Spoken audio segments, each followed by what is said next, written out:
ઓમ નમઃ શિવાય. શ્રીમદ દેવી ભાગવત. ધૂમ્રલોચનનો વધ. વ્યાસજી બોલ્યા, પોતાના દૂત સુગ્રીવ દ્વારા દેવીના વચનો સાંભળીને રાજા શુંભે પાસે બેઠેલા મહાન સુરવીર ભાઈ નિશુંભને કહ્યું, ભાઈ, તું ઘણો બુદ્ધિશાળી છે. આ પરિસ્થિતિમાં આપણે શું કરવું જોઈએ? કોઈ સ્ત્રી યુદ્ધ કરવાની ઈચ્છાથી આપણને બોલાવી રહી છે. નિશુંભે કહ્યું, મહારાજ, તરત જ ધૂમ્રલોચનને મોકલો. તે જઈને સુંદર આંખોવાળી સ્ત્રીને પોતાને આધીન કરીને લઈ આવશે. ત્યારબાદ તમે તેની સાથે લગ્ન કરજો. વ્યાસજી બોલ્યા, નાના ભાઈ નિશુંભની વાત સાંભળીને શુંભે પાસે બેઠેલા ધૂમ્રલોચનને દેવીની પાસે જવાની આજ્ઞા આપી. વ્યાસજી બોલ્યા, શુંભ દાનવોનો રાજા હતો. તેનો ઉપરોક્ત આદેશ મળતા ધૂમ્રલોચન તરત જ જવા માટે તૈયાર થઈ ગયો. સેનાને સાથે લઈને તે યુદ્ધભૂમિ તરફ ચાલી નીકળ્યો.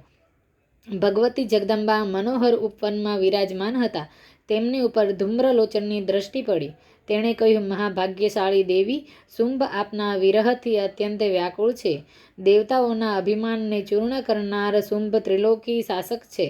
તમે તેની પટરાણી બનીને ઉત્તમ સુખ ભોગવવાની તકને ગુમાવશો નહીં.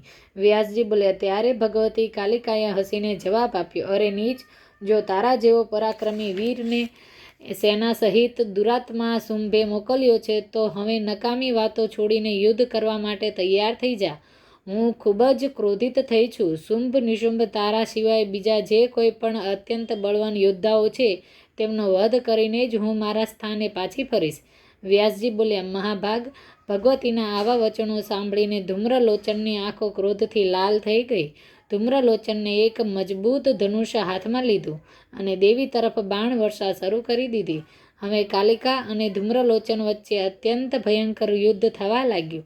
કાલિકાના બાણો એવા પ્રચંડ હતા જાણે કે વિષધર સર્પ ન હોય. તે બાણોના પ્રહારથી ધૂમ્રલોચનનું ધનુષ તૂટી ગયું.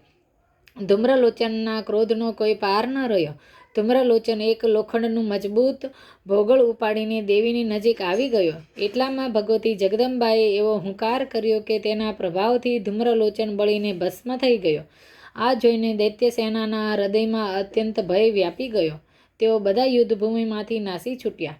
ત્યારબાદ રાજા શુંભે ચંડ મુંડને કહ્યું, ચંડ અને મુંડ, તમે બંને તમારી સેના સાથે અત્યારે જ પ્રસ્થાન કરો.